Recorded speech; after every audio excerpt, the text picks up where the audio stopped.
മലയാള സാഹിത്യത്തില് വിവിധ തരത്തിലുള്ള സാഹിത്യ രൂപങ്ങൾ നമുക്കറിയാം അല്ലെ.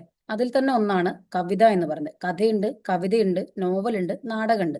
വിവിധ തരത്തിലുള്ള രൂപങ്ങളിൽ പെടുന്ന ഏറ്റവും സിമ്പിൾ ആയിട്ട് അല്ലെങ്കിൽ ഏറ്റവും ലളിതമായിട്ട് കാര്യങ്ങൾ വായനക്കാരിലേക്ക് എത്തിക്കാൻ പറ്റുന്ന ഒരു മാധ്യമം കൂടിയാണ് കവിത എന്ന് പറയുന്നത്. ആ കവിത എന്ന് പറയുന്നത് തന്നെ മൂന്ന് ഘട്ടങ്ങളായി വേർതിരിച്ചിട്ടുണ്ട്. മലയാള കവിതയുടെ മൂന്ന് ഘട്ടങ്ങളിൽ ഒന്നാണ് പ്രാചീന കവിത എന്ന് നമ്മൾ വിശേഷിപ്പിക്കുന്നത്. പ്രാചീന കവിതയിൽ പ്രധാനമായിട്ടും പ്രാചീന കവിത്രയങ്ങൾ എന്ന് നമ്മൾ പറയുന്നത് മൂന്ന് പേരാണ്. അതിൽ തന്നെ തുഞ്ചത്ത് രാമാനുജൻ എഴുത്തച്ഛൻ, അതുപോലെ തന്നെ ചെറുശ്ശേരി, കുഞ്ചൻ നമ്പ്യാർ തുടങ്ങിയിട്ടുള്ള മൂന്നോളം ആളുകളെ കുറിച്ചാണ് മലയാള കവിതയിലെ പ്രാചീന കവിത്രയങ്ങളായിട്ട് നമ്മൾ പറഞ്ഞു വെക്കുന്നത്. ഇവരുടെ കവിതകളിൽ പ്രധാനമായിട്ടും ഭക്തിയാണ് ഒരു വിഷയമായിട്ട് അവർ കൈകാര്യം ചെയ്യുന്നത്. ആദ്യകാലങ്ങളിലുള്ള ആളുകൾ അല്ലെങ്കിൽ വായനക്കാര് സ്ത്രീകളെ കുറിച്ചുള്ള വർണ്ണനകൾ മാത്രം വായിച്ചുകൊണ്ട് അതിൽ സന്തോഷിച്ചിരുന്ന ഒരു കാലത്ത് വായനക്കാരുടെ മനസ്സിന്റെ താളം തെറ്റാതിരിക്കാൻ വേണ്ടി അതിനകത്തേക്ക് ഭക്തിയെ കൊണ്ടുവരാൻ വേണ്ടിയുള്ള ശ്രമം നടത്തുകയായിരുന്നു തുഞ്ചത്ത് രാമാനുജൻ എഴുത്തച്ഛനും ചെറുശ്ശേരിയും കുഞ്ചൻ നമ്പ്യാരും ഒക്കെ അവരുടെ കവിതകളിലൂടെ ചെയ്തു വെച്ചിരുന്നത്. അത്തരം കവിതകൾ വായിക്കുന്ന സമയത്ത് ആളുകളുടെ ഉള്ളിലേക്ക് ഭക്തി ഒരു വിഷയമായിട്ട് കടന്നു വരികയും അതിനനുസരിച്ച് ആളുകൾ തയ്യാറെടുക്കുകയും ആളുകളുടെ ഇടയിൽ സന്മാർഗത്തിലേക്ക് അവരെ നയിക്കുകയും ചെയ്യുന്നു എന്നുള്ളൊരു ചിന്തയുടെ ഭാഗമായിട്ടാണ് അത്തരത്തിലുള്ള വിഷയങ്ങൾ കവിതകളിൽ ഉൾപ്പെടുത്താൻ തുടങ്ങിയിരുന്നത്. ഇത് ആദ്യകാലഘട്ടമായ അല്ലെങ്കിൽ പഴയ ഘട്ടമായിട്ടുള്ള പ്രാചീന കവിത എന്ന രീതിക്കാണ് അറിയപ്പെടുന്നത്. പിന്നീട് വന്നിരിക്കുന്നത് ആധുനിക കവിത എന്നുള്ള രീതിയിലേക്കാണ് പിന്നീടുള്ള കാലഘട്ടം മാറിയത്. ആധുനിക കവിത എന്ന് നമ്മൾ പറയുമ്പോൾ തന്നെ നമ്മുടെ മനസ്സിലേക്ക് ആദ്യം വരുന്നത് കുമാരനാശാൻ, ചെറുശ്ശേരി, അതുപോലെ തന്നെ ഉള്ളൂർ എന്ന് പറയുന്ന പുതിയ കാല കവികളെ കുറിച്ചാണ് നമ്മുടെ ഉള്ളിലേക്ക് വരുന്നത്. കുമാരനാശാനെ കുറിച്ചും വള്ളത്തോളിനെ കുറിച്ചും ഉള്ളൂരിനെ കുറിച്ചും നമ്മൾ പറഞ്ഞു വെക്കുമ്പോൾ ആധുനിക കവിത്രയങ്ങൾ എന്നാണ് ഇവർ മൂന്നുപേരും അറിയപ്പെടുന്നത്.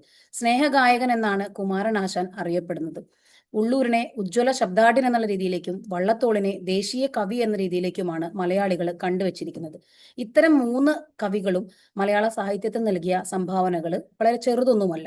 കാരണം അന്ന് വരെ ഉണ്ടായിരുന്ന സംസ്കൃതത്തിന്റെ അതിപ്രസരം, തമിഴിന്റെ അതിപ്രസരം, ഇതെല്ലാം മലയാള ഭാഷയിൽ നിന്ന് കുറച്ചുകൂടെ മാറ്റി നിർത്തിക്കൊണ്ട് സിമ്പിൾ ആയിട്ടുള്ള അല്ലെങ്കിൽ ലളിതമായിട്ടുള്ള സാധാരണക്കാരന് മനസ്സിലാകുന്ന തരത്തിലേക്ക് മലയാള ഭാഷയിൽ കവിതകൾ എഴുതാൻ ശ്രമിച്ചിരുന്ന ആളുകളായിരുന്നു ആശാനും ഉള്ളൂരും വള്ളത്തോളും ഒക്കെ.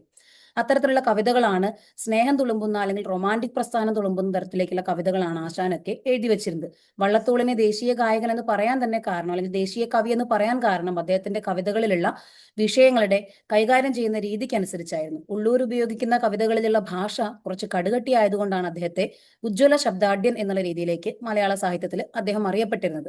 ഇവർക്ക് ശേഷമാണ് പിന്നീട് സച്ചിദാനന്ദനും അതുപോലെ തന്നെ പുതിയ കാല കവികളായിട്ടുള്ള ബാലചന്ദ്രൻ ചുള്ളിക്കാട് അങ്ങനെയുള്ള എഴുത്തുകാരൊക്കെ മലയാള സാഹിത്യത്തിലേക്ക് എത്തുന്നത്. അപ്പോൾ ആധുനിക കവിതകൾക്ക് ശേഷം ഉത്തരാധുനിക കവിത എന്ന രീതിയിലേക്ക് മൂന്നാമത്തെ ഒരു ഘട്ടത്തിലാണ് മലയാള സാഹിത്യത്തിലെ കവിതാ രീതി എത്തി നിൽക്കുന്നത്. ഉത്തരാധുനിക കവിതകൾ എന്ന് പറഞ്ഞാൽ നേരെ ചൊവ്വേ ആശയങ്ങൾ വായനക്കാർക്ക് മനസ്സിലാവുന്ന തരത്തിലേക്ക് വർത്തമാനം പറയുന്ന രൂപത്തിലേക്ക് എത്തിക്കുന്നതാണ് ഉത്തരാധുനിക കവിത എന്നുള്ളതുകൊണ്ട് അർത്ഥമാക്കുന്നത്. വർത്തമാനം പറയുന്ന രീതിയിൽ നമ്മളിപ്പോൾ ഒരു ഉദാഹരണം പറയുകയാണെങ്കിൽ ഒറ്റ വാക്കുകൊണ്ട് കവിത തീർക്കുന്ന ഒരു രീതിയുണ്ട്.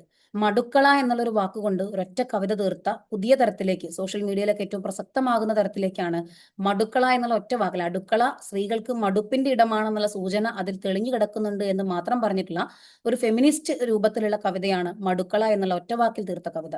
ഇത്തരത്തില് ആളുകൾക്ക് പല തരത്തിലേക്കുള്ള മാറ്റങ്ങൾ കവിതയിൽ കൊണ്ടുവരാൻ വേണ്ടിയിട്ട് സാധിച്ചിട്ടുണ്ട്. മലയാള സാഹിത്യത്തിനകത്തുള്ള കവിതയുടെ മൂന്ന് തരത്തിലുള്ള അല്ലെങ്കിൽ പല തരത്തിലേക്ക് വരുന്ന വളർച്ചാ ഘട്ടങ്ങളെ കുറിച്ചാണ് നമ്മൾ ഈ ഒരു ഭാഗത്ത് പറഞ്ഞു വെക്കുന്നത്. അതിൽ തന്നെ ഏറ്റവും അവസാനമായിട്ട് വന്നിട്ടുള്ള NN കക്കാടിനെ പോലെയുള്ള, K സച്ചിദാനന്ദനെ പോലെയുള്ള, ബാലേന്ദ്രൻ ചുള്ളിക്കാടിനെ പോലെയുള്ള ആളുകളുടെ കവിതകൾ പുതിയ കാലത്തെ വിദ്യാർത്ഥികളുടെ പഠനത്തിനും അല്ലെങ്കിൽ ഡിഗ്രി കാലഘട്ടങ്ങളിൽ അല്ലെങ്കിൽ +2 കാലഘട്ടങ്ങളിലെ സിലബസിനകത്തൊക്കെ ഉൾപ്പെടുത്തിക്കൊണ്ട് അത്തരം വിഷയങ്ങൾ കൈകാര്യം ചെയ്യുന്ന കവിതകൾ പഠിക്കുന്നത് വഴി കുട്ടികളുടെ ഉള്ളിലേക്ക് ആധുനികതയുടെ ഒരു താളം അല്ലെങ്കിൽ ആധുനികതയുടെ ഒരു താളബോധം കുട്ടികളുടെ ഉള്ളിലേക്ക് എത്തിച്ചു കൊടുക്കുക എന്നുള്ള ലക്ഷ്യം കൂടി ഇത്തരം കവിതകളിലൂടെ നമ്മൾ മനസ്സിലാക്കി വെക്കുന്നുണ്ട് എന്നുള്ളതാണ് മലയാള സാഹിത്യത്തിലെ കവിതാ കാലഘട്ടങ്ങളെ കുറിച്ച് പറഞ്ഞു വെക്കാനുള്ളത്.